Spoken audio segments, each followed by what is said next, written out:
আসসালামু আলাইকুম রহমতুল্লাহ। সম্মানিত দিন প্রিয় মুসলিম ভাই বোনেরা, পবিত্র লাইলাতুল বরাত আরবিতে কোরআন ও হাদিসের ভাষায় যাকে বলা হয় লাইলাতুল নিসফি মিন শাবান, আর আমাদের প্রচলিত ভাষায় বলা হয় শবে বরাত।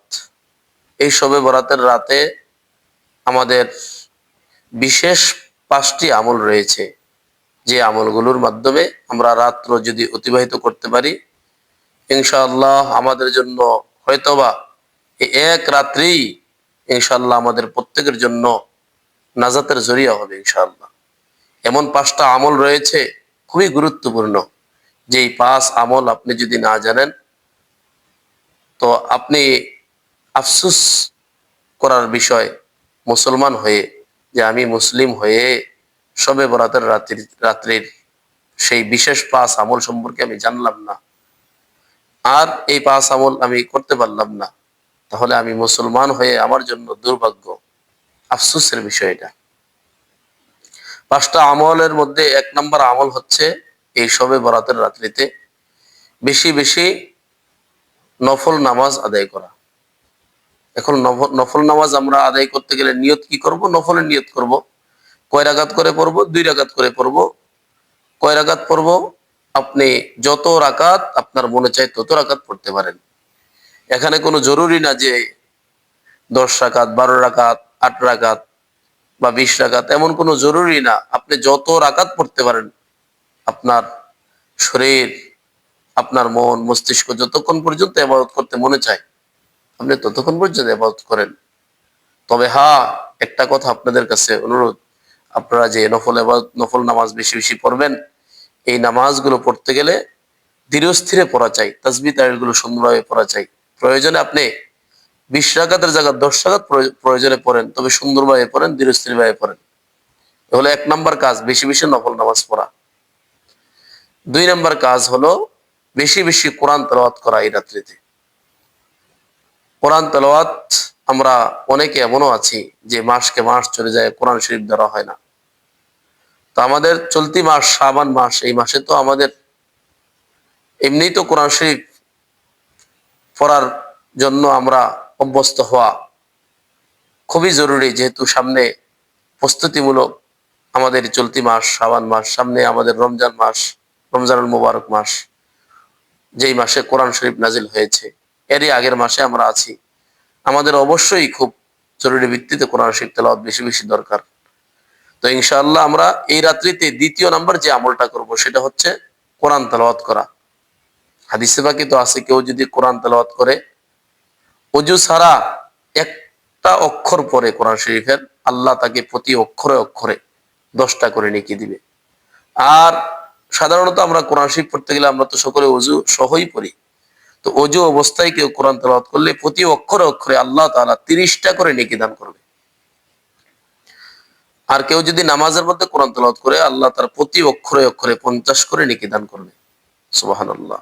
ইনশাআল্লাহ আমরা এই রাত্রিতে, শবে বরাতের রাত্রিতে আমরা বেশি বেশি কোরআন তেলাওয়াত করব। এটা হচ্ছে 2য় আমল।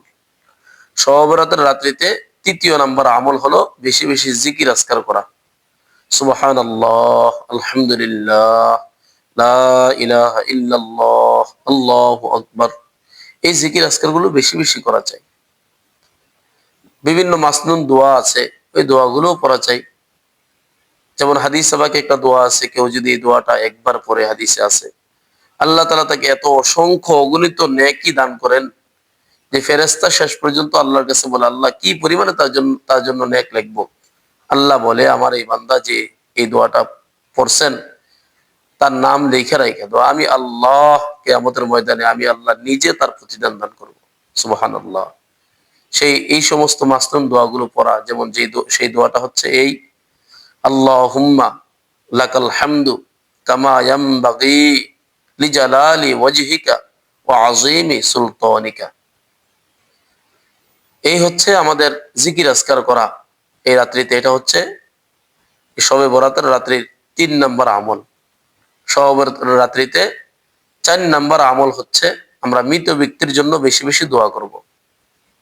একদিন আমাদের নবীজি মুহাম্মদুর রাসূলুল্লাহ সাল্লাল্লাহু আলাইহি সাল্লাম নিজের কামরা মুবারক থেকে বের হয়ে রাতের বেলায় জান্নাতুল বাকি গুরুস্থানে গিয়েছেন, জিয়ারত করতেছিলেন।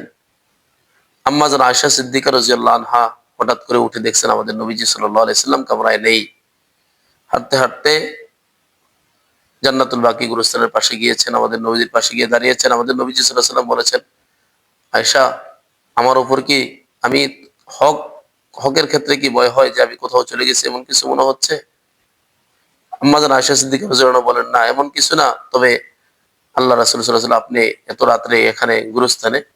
আমাদের নবী সাল্লাল্লাহু আলাইহি ওয়াসাল্লাম বলতেছিলেন যে এই রাত্রিটা হচ্ছে শবে বরাতের রাত্রি, লাইলাতুন নিসফি মিন শাবান, শাবানের 14 তারিখের দিবাগত রাত্রি। এই রাত্রিতে আল্লাহ অসংখ্য অগণিত গুনাহগারদেরকে, অসংখ্য অগণিত জাহান্নামদেরকে আল্লাহ মুক্তি দান করেন, মাফ করে দেন। এই জন্য এই রাত্রিতে দোয়া করতেছিলেন। তো আমরা ইনশাআল্লাহ এই রাত্রিতে কবরবাসীদের জন্য দোয়া করা, বেশি বেশি এই রাত্রিতে হাদিসে এর সত্যতা পাওয়া যায়। আমরা ইনশাআল্লাহ বেশি বেশি কবরবাসীদের জন্য দোয়া করবো ইনশাআল্লাহ। 5 নাম্বার যে আমলটা, সে আমলটা হচ্ছে যেটা আমাদের প্রত্যেকের জরুরি দরকার। সেটা হচ্ছে আমরা তো গুনাহ করি, কিন্তু গুনার পরে যে তওবা করতে হবে, আল্লাহর কাছে ক্ষমা চাইতে হবে, আবার গুনাহ থেকে ফিরে আসতে হবে, এতটুকুন এহসাস অনুভূতি ভিতরে আসে না মুসলমান হয়ে। অথচ এটাই আমাদের জন্য, প্রত্যেকের জন্য জরুরি দরকার এটা, যে আমরা বেশি বেশি তওবা করা। ওই রাত্রিতে, এই শবে বরাতের রাত্রিতে আমরা ইনশাআল্লাহ বেশি বেশি আল্লাহর কাছে নিজের গুনাহের জন্য তওবা করব, তওবা করে আল্লাহর কাছে ক্ষমা চাবো, মাফ চাইবো, বেশি বেশি ইস্তিগফার পড়ব। এক হাদিসে আছে আমাদের নবীজি সাল্লাল্লাহু আলাইহি ওয়াসাল্লাম বলেন, ইয়া আইয়ুহান নাস তুবু ইলাল্লাহ, হে উম্মতেরা, তোমরা বেশি বেশি আল্লাহর কাছে তওবা করো, বেশি বেশি ইস্তিগফার করো। কেন? ফাইন্নী আতুবু ইলাইহি ফিল ইয়াউমি মিয়াতা মাররা, আমি নবী নিজে প্রতিদিন দৈনিক 100 বার আল্লাহর কাছে ইস্তিগফার করি, ক্ষমা চাই। এজন্য ইনশাআল্লাহ আমরা এই রাত্রিতে 5 নম্বর যে আমল, সে আমলটাই হচ্ছে নিজের জন্য বেশি বেশি দোয়া করা, নিজের জন্য বেশি বেশি নিজের গুনাহের জন্য আল্লাহর কাছে অনুতপ্ত হয়ে ক্ষমা চাওয়া, মাফ চাওয়া। আল্লাহ নিয়ে আমাদের প্রত্যেকের জীবনের জিন্দেগীর সমস্ত গুনাহ খাতাগুলি মাফ করে দেয় ইনশাআল্লাহ। এই জন্য এই রাত্রিতে যে বিশেষ 5টি আমল রয়েছে, এই 5টি আমলের মধ্যে 1 নম্বর আমল বেশি বেশি নফল নামাজ পড়া। 2 নম্বর আমল শবে বরাতের রাত্রিতে বেশি বেশি কোরআন তেলাওয়াত করা। 3 নম্বর আমল শবে বরাতের রাত্রিতে বেশি বেশি জিকির আজকার করা। 4 নম্বর আমল শবে বরাতের রাত্রিতে মৃত ব্যক্তিদের জন্য বেশি বেশি দোয়া করা। 5 নম্বর আমল শবে বরাতের রাত্রিতে নিজের গুনাহের জন্য তওবা করে আল্লাহর কাছে কান্নাকাটি করা, রোনাজাইফাটি করা, এবং নিজের গুনাহ থেকে নিজেকে নিজে মুক্ত করার জন্য আল্লাহর কাছে খুবই আর্তনাদ করা, কান্নাকাটি করা, আল্লাহর কাছে চাওয়া, আল্লাহ জীবনে কত গুনাহ করেছি, আল্লাহ এই রাত্রিটা একটা বরকতময় রাত্রি, এই রাত্রিতে আপনি অনেককেই মাফ করে দেন। এক হাদিসে প্রায় 8 জন সাহাবী থেকে বর্ণিত একটা হাদিস, যে হাদিসের মধ্যে আছে যে শবে বরাতের রাত্রিতে সুখবর মুমিনদের জন্য, মুসলমানদের জন্য, যে আল্লাহ তাআলা শবে বরাতের রাত্রিতে অসংখ্য অগণিত গুনাহগারদেরকে আল্লাহ মাফ করে দেন। যে হাদিস 8 জন সাহাবী থেকে রওয়ায়াত, হাদিসের মধ্যে এটা আছে, আল্লাহ সকলকে মাফ করে দিবে এই রাত্রিতে, একমাত্র ওই সমস্ত মুসলমানদেরকে আল্লাহ মাফ করবে না যারা 2টা গুনাহে, 2টা অপরাধের মধ্যে লিপ্ত, 2টা অপরাধ থেকে তারা ফিরে আসে নাই, 2টা অপরাধের মধ্যে তারা লিপ্ত আছে, তাদেরকে ছাড়া আল্লাহ সবাইকে মাফ করে দিবে। এই 2টা জঘন্য অপরাধ কি? এক হাদিসের অংশ, যে ইল্লাল মুশরিক আও মুসলিমুল শাহিন। 1 নাম্বার হচ্ছে যেই ব্যক্তি শিরিক করে, আল্লাহর সাথে কাউকে অংশীদার করে, আল্লাহ আমাদেরকে শিরিক মুক্ত ইবাদত করার তৌফিক দান করেন, আমিন। 2 নাম্বার হচ্ছে ওই অপরাধ যে হিংসা বিদ্বেষ রাখা মানুষের উপরে, মানুষকে নিয়ে হিংসা করা, বিদ্বেষ করা। হিংসা বিদ্বেষের যারা করেন তাদেরকেও আল্লাহ এই রাত্রিতে মাফ করবেন না। এই জন্য ইনশাআল্লাহ আমরা নিয়ত করি, আমরা এই 5 আমল, বিশেষ 5 আমল এই রাত্রিতে করব, আর 2 অপরাধ থেকে আমরা নিজেকে নিচে বাঁচাবো ইনশাআল্লাহ। বড় বড় 2টা অপরাধ, যেই 2 অপরাধকারীদেরকে আল্লাহ এই রাত্রিতে মাফ করেন না। 1 নাম্বার শিরিক করা যাবে না, 2 নাম্বার হিংসা বিদ্বেষ করা যাবে না। আল্লাহ আমাদের এই 2 অপরাধ থেকে বাঁচান, আর 5টা আমল আল্লাহ আমাদের করার তৌফিক দেন। আমি আবারও শেষবারের মতো 5টা আমল আপনাদেরকে স্মরণ করাই দিচ্ছি। 1 নাম্বার আমল, এই রাত্রিতে বেশি বেশি নফল নামাজ পড়া।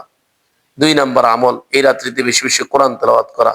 3 নাম্বার আমল, এই রাত্রিতে বেশি বেশি জিকির আজকার করা। 4 নাম্বার আমল, এই রাত্রিতে বেশি বেশি কবরবাসীদের জন্য দোয়া করা। 5 নাম্বার আমল, এই রাত্রিতে বেশি বেশি নিজের গুনাহের জন্য আল্লাহর কাছে অনুতপ্ত হয়ে তওবা করে আল্লাহর কাছে ক্ষমা চাওয়া। আল্লাহ আমাদের সবাইকে শবে বরাতের পুণ্য অর্জন করার তৌফিক দান করেন। আমিন।